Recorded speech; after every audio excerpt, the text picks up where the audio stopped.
बऱ्याच वर्षांमध्ये आमसभा घेऊन तुम्ही आम्हाला खाली कशाला कसं वर या ना. भाई प्रश्न विचारायचा होता. भाई काय म्हणतोय, एल निनोचं वादळ आपल्या पुढे भोगावतंय, येणाऱ्या काळात मोठ्या प्रमाणात पाणी टंचाई होईल आणि आपण 57 कोटीची योजना तुमच्या माध्यमातून असलेल्या रवींद्र चव्हाण साहेबांच्या माध्यमातून मंजूर झाली आहे आणि त्याचं काम सुद्धा प्रगतीपथावर आहे. पण साहेब हे तुम्हाला माहिती आहे की कोलगावला सुद्धा पाणी देण्याची व्यवस्था तुम्ही केली होती, त्याचे करार सुद्धा झाले. पण भाई त्याच्यानंतर एक थेंब सुद्धा 2004च्या नंतर अजूनपर्यंत दिला गेला नाही. हाईट गोडपुणे गेट झाली सगळं झालं, पण त्याचा पाणीचा कुठलाच फायदा आज कोलगावला होत नाही. आणि येणाऱ्या जर एल निनोचा जर प्रभाव पडला तर मोठी भीषण टंचाई सावंतवाडीला भासेल आणि कोलगावला सुद्धा भासेल. तर योजना लवकरात लवकर चालू करण्यासाठी जी कसं आहे मोठ्या प्रमाणात हे आहे की योजनेमध्ये मोठ्या प्रमाणात भ्रष्टाचार चालला आहे, लोक टक्केवारी घेतात, म्हणजे अफवा चालू आहे, ती थांबली पाहिजे. त्याच्यावर साहेब एक कमिटी नेमा, मागे तुमचं एक आलं होतं, ऐकलं होतं की कमिटी त्याच्यावर नेमेल, ती कमिटी नेमा आणि ते सावंतवाडी आणि कोलगाव ह्याच्यासाठी जो पाणी पुरवठ्याचा प्रश्न आहे तो लवकरात लवकर निकाली काढावा लागेल. भाई दुसरं काय म्हणतोय की मॅडम आपल्याला उपनगराध्यक्ष सुद्धा आहे, आपल्याला एक एकत्र बैठक कोलगाव आणि सावंतवाडीची घ्यायला लागेल. तर उपनगराध्यक्ष साहेबांनी घेतली होती, पण साहेब जोपर्यंत कोलगावला पाणी तुम्ही देत नाही तोपर्यंत आम्ही काम करायला कोलगावला देणार नाही. आणि साहेब कोट्याने रुपये तुमचे वाचतात, ग्रॅव्हिटीनं पाणी येतं, तुम्ही दुसरं धरण काही करू शकत नाही, पण ते कोलगावचं पाणी आपल्याला कोलगावला जर नसेल तर ते सावंतवाडीला आम्ही एवढे वर्ष सहकार्य तुमच्या माध्यमातून केलं आहे, तुम्हाला माहित आहे किती वेळा आपण सहकार्य केलं. ह्याच्यापुढे ग्रामस्थ तयार नाहीये. तुम्ही किती योजना पुढे करा पण कोलगाव मध्ये पाईपच्या नदीने पाणी येऊ शकत नाही. त्याच्यामुळे लवकरात लवकर तोडगा काढा. कोलगावचा जो विषय आहे तो पहिला मिटला तर नक्कीच आम्ही तुम्हाला सहकार्य करण्यासाठी तयार आहोत. साहेब दुसरं म्हणतो की मगाशी कोणीतरी म्हटलं की कुत्र्यांचा बंदोबस्त आला. साहेब तसं नाहीये, हे सगळे कुत्रे डम्पिंग ग्राउंडवर गेले आणि ते कोलगाव मध्ये मोठ्या प्रमाणात नाही म्हटलं तरी सावंतवाडीचे आले आणि कोलगाव मध्ये स्थिरावले, अशी परिस्थिती आहे.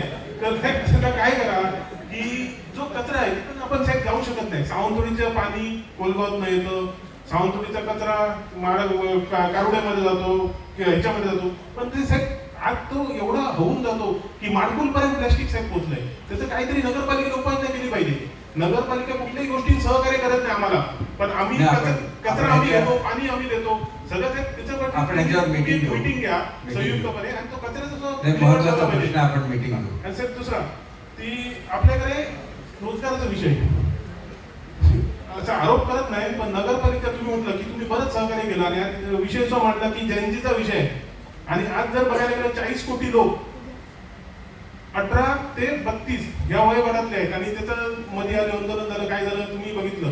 आज लोक मोठ्या प्रमाणात यामुळे लोकांचे रोजगार जात आहेत आणि तुमचं सहकार्याची कायमची हे असते की रोजगार सावंतवाडीत आला पाहिजे आणि मोठे प्रयत्न केले. कंपनी येते जाते हे विषय नाही, पण जेव्हा स्थानिक लोक एकत्र येऊन जेव्हा एखादी कंपनी स्थापन करतात तेव्हा अमेरिकेत भाडं नाही तेवढं सावंतवाडीत लावलं जातं आणि थोडे राजकारणी त्याला सहकार्य करतात. अमेरिकेत असं ना हे कंपनी पैसे कमायचे नाही, म्हणजे असं राजकारणी त्याला पाठबळ देतात आणि त्याच्यामुळे कंपनी बंद पडतात आणि रोजगार जो स्थानिक एखाद्या लोक कोण येऊन पुढे कंपनी स्थापन करतो, काय तुम्हाला ते कर्ज कोट्याने रुपये कर्ज घेऊन एखादा उद्योग उभा केला जातो आणि नंतर त्याला जो मनस्ताप होतो त्याला जबाबदार म्हणजे नगरपालिका. एखादं साहेब सगळं पाणी कोलगावातनं कचरा कारोड्यामध्ये आम्ही सहकार्य करायचं, आम्ही घाण तुमची सगळी कोलगावात घ्यायची, कारोड्यात घ्यायची आणि तुमच्या नगरपालिकेचं एक सहकार्य नसेल तर ह्याच्या पुढे आम्ही सावंतवाडीत पाणी देणार नाही आणि कचरा फेकू देणार नाही. आम्हाला नगरपालिकेचे सहकार्य नसेल तर एवढं साहेब भाडं लावलं जातं, लाखो रुपये भाडं एका 200 स्क्वेअर फूट साठी रूमसाठी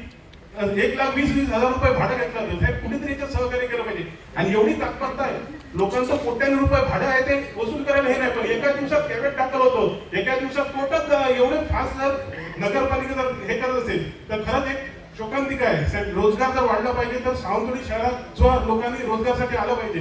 ग्रामीण भागातले लोक भाजी बिजी घेऊन येतात, त्यांना अक्षरशः कुत्र्यासारखं हाकललं जातं, म्हणजे ही भाजीपाली साहेब आपले स्थानिक लोक येत आहेत त्याच्यासाठी जो सहकार्य साहेब पाहिजे.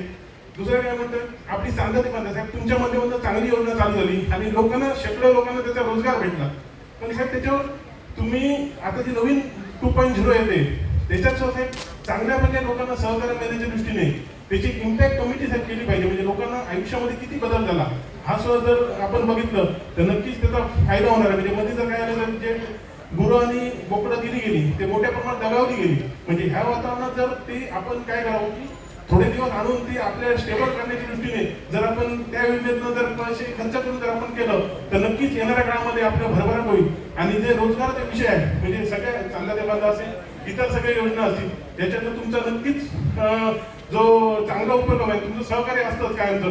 पण ह्या सगळ्या व्यासपीठापासून सगळ्यांचं सहकार्य मिळालं तर इकडचे लोकसभा स्थानिक नवीन नवीन रोजगार उपलब्ध करतील आणि त्यांना तुमच्या पाठबळाची नक्कीच गरज आहे.